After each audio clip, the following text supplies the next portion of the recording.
Hello guys, welcome back to my YouTube channel. कैसे हो आप लोग? आई होप सब अच्छे होंगे।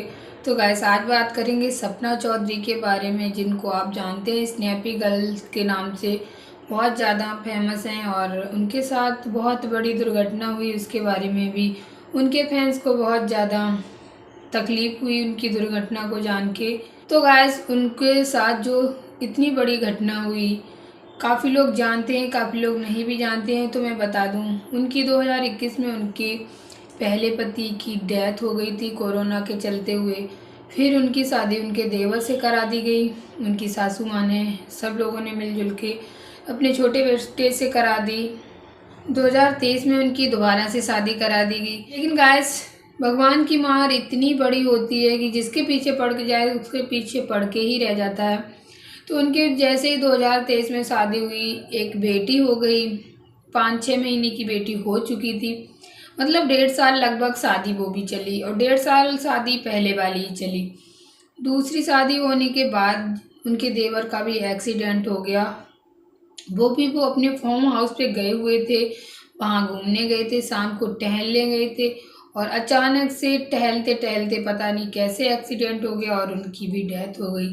तो गैस इतना बड़ा उनके साथ दो बार ऐसा हुआ, तो क्या बीता होगा, बस इतना तो समझ सकते हैं हम भी। और जिस पे बीत रही है वो ही जानता है, क्योंकि इतना बड़ा दुख झेलने की शक्ति नहीं होती है। लेकिन उनके पास 2 बेटियां, उनकी वजह से चाहे कुछ भी कह लो, चाहे लोग उनके ऊपर चाहे कितनी भी गंदी गंदी बातें कर लें या फिर कुछ भी कर लें, लेकिन वो अपनी बेटियों की वजह से आज हैं और अपनी बेटियों को पाल भी रही हैं।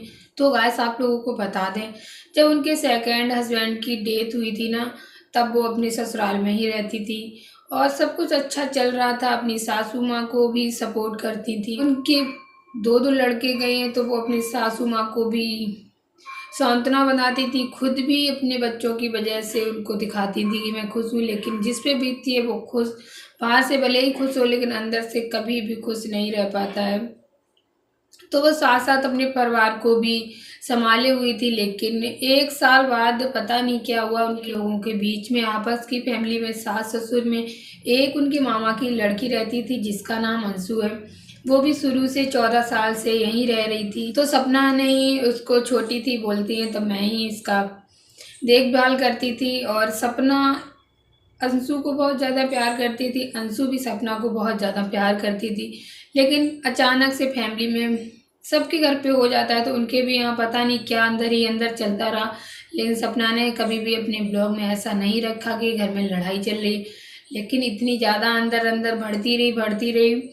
कुछ टाइम पहले सपना को उनके ससुराल वालों ने अपने घर से वहाँ से निकाल दिया, जबकि सपना इतना ज़्यादा फेमस हैं, यूट्यूबर हैं, अच्छा खासा अर्निंग करती हैं लाखों का महीने पे। फिर भी लोग कहते हैं ना, अगर पैसा होगा तो दुनिया साथ देगी। लेकिन कुछ तो बात हुई जो इतना बड़ा कदम उठाया उनकी सासू माँ और ससुर ने, जो कि उनको निकाल दिया। पैसा हो, कुछ भी हो, लेकिन अगर दुनिया को साथ नहीं देना तो नहीं देती है। और उनको निकाल दिया। वो बेचारी अपना बच्चों को लेके, अपना खुद और सामान कुछ नहीं लेगी, निकल गई और किराए पे रहने लगी ग्वालियर में रेंट पे लेके। कितनी ज़्यादा दिक्कत हुई होगी, अचानक से कहीं रेंट पे ढूंढो जाके तो कितनी ज़्यादा प्रॉब्लम होती है। उन्होंने बताया साहब कि मैं घर से इतना भी कुछ नहीं लेके आई उन लोगों का, जो वो कह सकें कि घर से इतना ज़्यादा सामान ले गई या फिर अपना दहेज कुछ भी नहीं लेके गई। उन्होंने बोल दिया कि जब मेरे भगवान ने मेरे दोनों पति ही छीन लिए तो मैं सामान का क्या करूँगी। बस वो अपने हाथ पैरों से अपने बच्चों को लेकर बाहर निकल गई। तो गाइस फिर वो ग्वालियर में रहने लगी। फिर अचानक से अकेले महिला को रहने में बहुत ज़्यादा प्रॉब्लम होती है। उनकी मम्मी उनके साथ रहती थी, पापा कभी कभार आ जाते थे, लेकिन मम्मी उनके परमानेंट, उनकी खुद की उनके साथ रहती थी।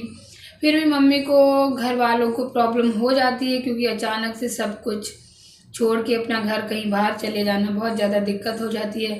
तो 1-2 महीने रहने के बाद सपना ने अपना ग्वालियर का रेंट वाला घर किराए पे लिए हुए थी, वो खाली कर दिया। उसके बाद वो चली आई अपने, जहाँ उनका मम्मी का घर है वहाँ पे। तो गाइस किराए पे खाली करने के बाद वो चली आई अपनी मम्मी के साथ। अभी वो रह रही हैं अपनी मम्मी के घर पे।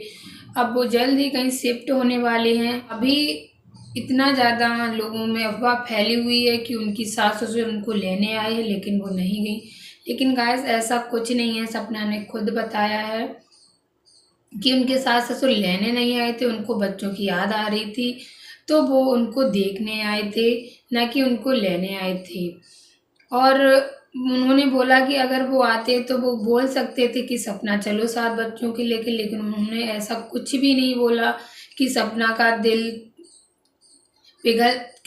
दिल पिघल जाता और वो चली जाती है अपने सास ससुर के साथ। लेकिन सपना का मन बहुत ज़्यादा है कि सास ससुर उनको एक बार प्यार से बोल दें कि चलो बहू, जो हुआ वो सब कुछ भूल के अपने घर पे रहो चल के। सपना जाना चाहती हैं, लेकिन उनके सास ससुर ने ऐसा उनके नहीं बोला। सपना ने बताया कि सपना की सास के मायके वाले उनको ज़्यादा भरे रहते हैं, लेकिन मेरी सासू माँ ऐसी नहीं है। वो भरे पे चल जाती हैं, भड़काए पे चल जाती हैं और इसी वजह से वो मेरे साथ ऐसा कर रही हैं। वैसे मेरी फैमिली में ऐसा कोई भी ऐसा नहीं है। यहाँ तक कि उनको भड़काया जा रहा है कि जो भी तुम्हारा ज़मीन है, जो भी तुम्हारे घर है, बेच दो, कौन रहेगा, क्या करेगा। और जबकि सपना है, सपना की 2 बच्चियां हैं, उनको नहीं देखते हुए भी लोग इतनी ज़्यादा उनको भड़का रहे हैं, उनकी सासू माँ को, कि उनके पति ने फार्म हाउस लिया होगा उसको भी बिकवाने की कोशिश कर रहे हैं।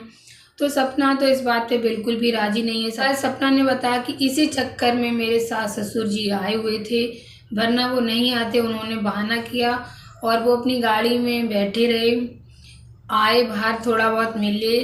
उनकी छोटी बेटी है, बच्चियां तो देख के अपने दादी दादा को बहुत ज़्यादा खुश हो गई, लेकिन वो अपनी दादी से दूर जाने का नाम ही नहीं ले रही थी। इतना ज़्यादा रो रही थी बच्चियां। छोटी वाली तो बोल रही थी नहीं दादी मत जाओ मत जाओ, लेकिन दादी ने ये कह के टाल दिया कि अभी मैं घूम के आ रही हूँ, वापस आ रही हूँ, कहीं जा नहीं रही हूँ, और उसको ऐसे कह के छोड़ के चली गई। तो गाइस कितना ज़्यादा बुरा लगा होगा उनकी सासू माँ बस इसी चक्कर में आई हुई थी और कोई भी मैटर नहीं था। उन्होंने एक बार भी नहीं बोला कि सपना चलो बच्चों को साथ लेके, बहुत ज़्यादा याद आती है, जो भी हुआ सब भूल जाओ। मिलने आई ज़रूर, लेकिन सपना ने बताया उसके पीछे बहुत बड़ा राज था। अपने भाई को भेजा, पहले 2 दिन पहले अपने भाई को भेजा था, एक मौसा जी हैं उनको भेजा था। बस ज़मीन के चक्कर में ये सब कुछ चल रहा है। लेकिन सपना ने कहा कि अब मैं बहुत सोच समझ के चलती हूँ। अभी मैं सबके बहकावे में आ जाती थी, लेकिन अब मैं अपनी बच्चियों की तरफ देखती हूँ। कोई कितना भी मुझे प्यार से फुसलाए बहलाए, मैं नहीं मानूंगी। और वो लोग बेचने की कोशिश कर रहे हैं, जब तक बीवी की राज़ी नहीं होगी तब तक कोई नहीं बेच सकता। तो सपना को राज़ी करने के लिए आए थे और कोई भी बात नहीं है। तो गाइस बहुत से लोग अफवाह फैला रहे थे कि सपना की सासू माँ और ससुर जी खुद लेने गए, सपना नहीं आई। ऐसा कुछ भी नहीं है, बस वो 2-4 मिनट के लिए मिलने आए थे। सपना ने खुद बोला कि वो रुक सकते थे, लेकिन वो नहीं रुके। उन्हें बोला भी गया रुक जाओ, लेकिन वो नहीं रुके और 7-8 दिन से वो अपने मायके में थी, ससुर जी के साथ वहाँ रुकी रही। और जब सपना से मिलने आई उन्होंने बोला कि टाइम नहीं है मेरे पास। तो गाइस आप यहीं से समझ सकते हो कि वो लेने आई थी, अभी कोई और उसके पीछे का राज है। तो आपको साफ साफ पता चल ही गया होगा कि वो फार्म हाउस के चक्कर में, उसको बेचने के चक्कर में, उसको लोगों के सिखाए हुए के चक्कर में ये सब चल रहा है। और इसी वजह से उस सपना के सास ससुर सपना को मिलने आए थे उनके बच्चों से, क्योंकि ग्वालियर में सपना बहुत ज़्यादा उस टाइम पे टूटी हुई थी। अगर वो मिलने आते तो वहाँ भी जा सकते थे ना। अब ये सब अंदर ही अंदर चल रहा है, उनके जो प्लान बन रहे हैं, तो इसी चक्कर में वो उनसे मिलने आए। वो भी सपना ने उस बात का कोई जवाब ही नहीं दिया, ना ही वो इस बात पे राजी होंगी। तो गाइस आप लोगों को क्या लगता है, सपना ने सही किया या गलत? ज़मीन उनकी बिक जानी चाहिए या नहीं, कमेंट करके ज़रूर बताना। मिलेंगे नेक्स्ट वीडियो में, तब तक के लिए बाय बाय।